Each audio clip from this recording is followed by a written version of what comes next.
যদি নিষিদ্ধ করতে না পারো, আগামীতে তোমার মা তোমার বোন দিতে হবে, বিচার চাওয়ার মতো জায়গাও পাবে না। এজন্য এই মুহূর্তে গভর্নমেন্টের কাছে আমাদের সর্বোচ্চ দাবি হচ্ছে অনতি বিলম্বে এই সংগঠন ইসকনকে নিষিদ্ধ করতে হবে। সেটা যদি আপনারা নিষিদ্ধ করতে না পারেন, তাহলে জনতার আদালত আপনাদেরকে নিষিদ্ধ করে দেবে। গাজীপুরের এক মসজিদের ইমাম সাহেব যখন মসজিদের মিম্বার থেকে জাতিকে সচেতন করলো, কথা বললো, মুক্তবাদের বিরুদ্ধে কথা বললো, তখন গাজীপুরের সেই মসজিদের ইমামকে করে কয়েকদিন অবর্ণনীয় নির্যাতন করে এরপরে ফেলে রাখলো পঞ্চগড়ের সীমান্তবর্তী একটা এলাকায়। চেয়েছিল ভারতের বর্ডার পার করে দিতে, ওই পাশে পাঠায় দিতে, সারা জীবন যেন এই দেশে ফিরতে না পারে। ওই ইমাম সাহেব গতকালকে দেখলাম বেচারা বুড়ো মানুষ কাঁদতে কাঁদতে বলতেছে, আমার অপারেশন হয়েছে কয়েকবার, আমাকে এত পরিমাণে মেরেছে, আমি কথা বলার শক্তি হারিয়ে ফেলেছি, আমি এখনো সুস্থ না। তারা আমাকে বারবার বলেছে কথা বলবি না, কৃষ্ণ দাসের বিপক্ষে কথা বলবি না, আমাদের বিরুদ্ধে ভারতের বিরুদ্ধে কোনো কথা বলবি না, এগুলো বলেছে আর অবর্ণনীয় নির্যাতন আমাদেরকে করেছে। একটা ফাঁদ আছে, এটাকে বলে লাভ ট্র্যাপ, অর্থাৎ সদস্য কিছু হিন্দু যুবক, তাদেরকে দায়িত্ব দেওয়া হয়েছে বিভিন্ন কলেজ, ইউনিভার্সিটি, এমনকি মাদ্রাসার ছাত্রীদেরকেও ভুলিয়ে ভালিয়ে তাদের সাথে 2-4 দিন কথা বলে একটা সম্পর্ক ডেভেলপ করে এরপরে যেন তাদের হয় লাভ ট্র্যাপের ফেলে এ পর্যন্ত হাজার হাজার তরুণীর সম্পর্ক করেছে সদস্যরা। এই কাজগুলো হওয়ার পরে এখন কি আর আমরা নীরব ভূমিকায় বসে থাকতে পারি? ও মুসলমান, এখন সময় এসেছে, যদি করতে না পারো, আগামীতে তোমার মা তোমার বোন বিচার চাওয়ার মতো জায়গাও পাবে না। এজন্য এই মুহূর্তে গভর্নমেন্টের কাছে আমাদের সর্বোচ্চ দাবি হচ্ছে অনতি বিলম্বে এই সংগঠন ইসকনকে নিষিদ্ধ করতে হবে। সেটা যদি আপনারা নিষিদ্ধ করতে না পারেন, তাহলে জনতার আদালত আপনাদেরকে নিষিদ্ধ করে দেবে। কারণ বাংলাদেশে থেকে ইসলামের বিরুদ্ধে যদি আপনি প্রতিবাদ করেন, অন্যায়ের বিরুদ্ধে যদি প্রতিবাদ করেন, আপনাকে যদি যাওয়া লাগে, 92% মুসলমান তো তাইলে থাকার দরকার কি? তাহলে তো 92% মুসলমান না, 92% তো তাহলে মুনাফিক হয়ে গেছে। যদি এরপরও এটার কোনো প্রতিবাদ না হয়, এরপরও যদি এটার কোনো সুষ্ঠু তদন্ত বিচার না হয়, গত বছর সাইফুদ্দিন আলিফকে হলো, তারই তো কোনো বিচার এই পর্যন্ত আমরা দেখতে পারলাম না। দুঃখজনক এটা আমাদের জন্য। এজন্য আমার ভাইরা, আল্লাহ তাআলা কোরআনে কিন্তু আগেই বলে দিয়েছেন, এই সকল মুশরিক যারা, আর তারা এরা কি আমাদের বন্ধু? বন্ধু? আল্লাহ কোরআনের মধ্যে বললেন, লাতাজিদান্না আশাদ্দান নাসি আদাওয়াতাল লিল্লাযীনা আমানুল ইয়াহুদা ওয়াল্লাযীনা আশরাকু। আল্লাহ বলেন, ঈমানদারেরা শুনে নাও, এই পৃথিবীর জমিনে তোমাদের সব চাইতে বড় দুশমন দুটি জাতি। কয়টা? কে বলছেন? তার মানে আল্লাহর কথায় কোনো মিথ্যা ভুল নাই। আল্লাহ বললেন, দুনিয়ার ঈমানদারদের জন্য দুনিয়াতে সবচেয়ে জঘন্য দুশমন হবে দুটি জাতি, একটি হচ্ছে ইহুদিরা আর একটি হচ্ছে মুশরিকরা। ১৫০০ বছর পরে আজও আমরা এই আয়াতের বাস্তবতা সমাজে দেখতে পাচ্ছি। এখনো আমরা সমাজে এটার বাস্তবতা দেখতে পাচ্ছি। সাধারণ হিন্দুরা কিন্তু এক নয়। আমাদের আশেপাশে আমাদের হিন্দু প্রতিবেশী যারা আছে, যদি এর মধ্যে কেউ না হয়, তার সাথে আমাদের কোনো বিরোধ, কোনো শত্রুতা নাই। বরং আমরা দেখেছি বাংলাদেশি ইসকন বহু দখল করেছে, বহু হিন্দু মানুষের ব্যবসা নষ্ট করেছে, বহু হিন্দুদেরও ক্ষতি করেছে। এটা সংগঠন যারা বাংলাদেশটাকে ভারতের সাথে মিলিয়ে দিতে চায়, যারা বাংলাদেশের শান্তি সুরক্ষাকে নষ্ট করতে চায়, তাহলে তাদের বিরুদ্ধে আমাদের প্রতিবাদ করার দরকার আছে না নাই? সাধারণ হিন্দুদের বিরুদ্ধে আমাদের কোনো কথা, কিন্তু সদস্য যারা যারা আমার দেশের মা বোনদেরকে লাভ ট্র্যাপের মধ্যে ফেলে দিতে চাচ্ছে, যারা বাংলাদেশের শান্তি সুরক্ষা নষ্ট করতে চাচ্ছে, যারা ইমাম সাহেব করছে, মাদ্রাসার 13 বছরের ছাত্রী গাজীপুরের লাগাতারটাকে করলো হিন্দু যুবক, বিচার নাই। বুয়েটে শ্রীসন্ত নামে এক আরেক হিন্দু এক ছাত্রীকে তারও বিচার নাই। অথচ এখন যদি কোন মুসলিম যুবক কোন হিন্দু নারীর ধৈরাও টান দিত, এরপরেও মামলায় ফাঁসায় দিত।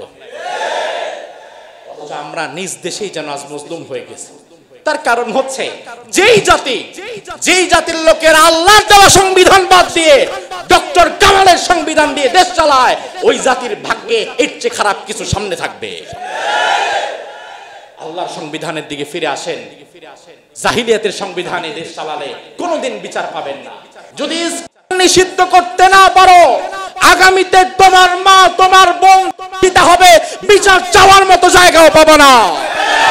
এজন্য এই মুহূর্তে গভর্নমেন্টের কাছে আমাদের সর্বোচ্চ দাবি হচ্ছে অনতি বিলম্বে এই সংগঠন ইসলামকে নিষিদ্ধ করতে হবে। সেটা যদি আপনারা নিষিদ্ধ করতে না পারেন, তাহলে জনতার আদালত আপনাদেরকে নিষিদ্ধ করে দেবে।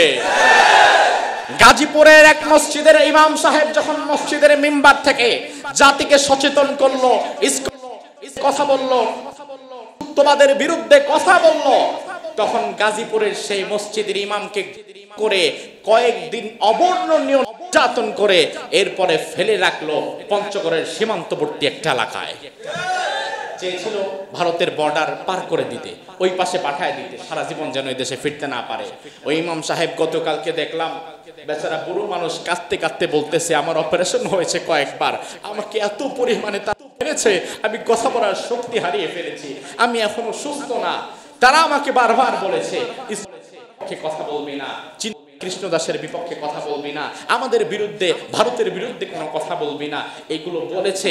আর অবর্ণনীয় নির্যাতন আমাদেরকে করেছে। একটা ফাঁদ আছে, এটাকে বলে লাভ ট্র্যাপ। অর্থাৎ সদস্য কিছু হিন্দু যুবক, তাদেরকে দায়িত্ব দেওয়া হয়েছে বিভিন্ন কলেজ, ইউনিভার্সিটি, এমনকি মাদ্রাসার ছাত্রীদেরকেও ভুলিয়ে ভালিয়ে তাদের সাথে 2-4 দিন কথা বলে একটা সম্পর্ক ডেভেলপ করে এরপরে যেন তাদের হয় লাভ ট্র্যাপের ফেলে এ পর্যন্ত হাজার হাজার তরুণীর সম্পর্ক করেছে সদস্যরা। এই কাজগুলো হওয়ার পরে এখন কি আর আমরা নীরব ভূমিকায় বসে থাকতে পারি? ও মুসলমান, এখন সময় এসেছে। যদি করতে না পারো, আগামীতে তোমার মা তোমার বোন বিচার চাওয়ার মতো জায়গাও পাবো না। এজন্য এই মুহূর্তে গভর্নমেন্টের কাছে আমাদের সর্বোচ্চ দাবি হচ্ছে অনতি বিলম্বে এই সংগঠন ইসলামকে নিষিদ্ধ করতে হবে। সেটা যদি আপনারা নিষিদ্ধ করতে না পারেন, তাহলে জনতার আদালত আপনাদেরকে নিষিদ্ধ করে দেবে। কারণ বাংলাদেশে থেকে ইসলামের বিরুদ্ধে যদি আপনি প্রতিবাদ করেন, অন্যায়ের বিরুদ্ধে যদি প্রতিবাদ করেন, আপনাকে যদি যাওয়া লাগে, 92% মুসলমান তো তাইলে থাকার দরকার কি? তাহলে তো 92% মুসলমান না, 92% তো তাহলে মুনাফিক হয়ে গেছে। যদি এরপরও এটার কোনো প্রতিবাদ না হয়, এরপরও যদি এটার কোনো সুষ্ঠু তদন্ত এবং বিচার না হয়, গত বছর সাইফুদ্দিন আলিফকে হলো, তারই তো কোনো বিচার এই পর্যন্ত আমরা দেখতে পারলাম না। দুঃখজনক এটা আমাদের জন্য। এজন্য আমার ভাইরা, আল্লাহ তাআলা কোরআনে কিন্তু আগেই বলে দিয়েছেন, এই সকল মুশরিক যারা, আর তারা এরা কি আমাদের বন্ধু? বন্ধু? আল্লাহ কোরআনের মধ্যে বললেন, লাতাজিদান্না আশাদ্দান নাসি আদাওয়াতাল লিল্লাযীনা আমানুল ইয়াহুদা ওয়াল্লাযীনা আশরাকু। আল্লাহ বলেন, ঈমানদারেরা শুনে নাও, এই পৃথিবীর জমিনে তোমাদের সব চাইতে বড় দুশমন দুটি জাতি। কয়টা? কে বলছেন? তার মানে আল্লাহর কথায় কোনো মিথ্যা ভুল নাই। আল্লাহ বললেন, দুনিয়ার ঈমানদারদের জন্য দুনিয়াতে সবচেয়ে জঘন্য দুশমন হবে দুটি জাতি। একটি হচ্ছে ইহুদিরা, আর একটি হচ্ছে মুশরিকরা। 1500 বছর পরে আজও আমরা এই আয়াতের বাস্তবতা সমাজে দেখতে পাচ্ছি। এখনো আমরা সমাজে এটার বাস্তবতা দেখতে পাচ্ছি। সাধারণ হিন্দুরা কিন্তু এক নয়। আমাদের আশেপাশে আমাদের হিন্দু প্রতিবেশী যারা আছে, যদি এর মধ্যে কেউ না হয়, তার সাথে আমাদের কোনো বিরোধ, কোনো শত্রুতা নাই। বরং আমরা দেখেছি বাংলাদেশি ইসকন বহু দখল করেছে, বহু হিন্দু মানুষের ব্যবসা নষ্ট করেছে, বহু হিন্দুদেরও ক্ষতি করেছে। এটা সংগঠন যারা বাংলাদেশটাকে ভারতের সাথে মিলিয়ে দিতে চায়, যারা বাংলাদেশের শান্তি সুরক্ষাকে নষ্ট করতে চায়, তাহলে তাদের বিরুদ্ধে আমাদের প্রতিবাদ করার দরকার আছে না নাই? সাধারণ হিন্দুদের বিরুদ্ধে আমাদের কোনো কথা, কিন্তু সদস্য যারা যারা আমার দেশের মা বোনদেরকে লাভ ট্র্যাপের মধ্যে ফেলে দিতে চাচ্ছে, যারা বাংলাদেশের শান্তি সুরক্ষা নষ্ট করতে চাচ্ছে, যারা ইমাম সাহেব করছে, মাদ্রাসার 13 বছরের ছাত্রী গাজীপুরের লাগাতারটাকে করলো হিন্দু যুবক, বিচার নাই।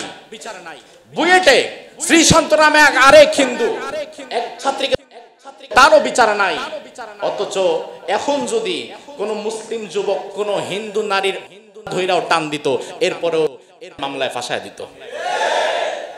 অথচ আমরা নিজ দেশেই যেন আজ মজলুম হয়ে গেছি। তার কারণ হচ্ছে যেই জাতির লোকের আল্লাহর দেওয়া সংবিধান বাদ দিয়ে ডক্টর কামালের সংবিধান দিয়ে দেশ চালায়, ওই জাতির ভাগ্যে এর চেয়ে খারাপ কিছু সামনে থাকবে। আল্লাহর সংবিধানের দিকে ফিরে আসেন। জাহিলিয়াতের সংবিধানে দেশ চালালে কোনোদিন বিচার পাবেন না।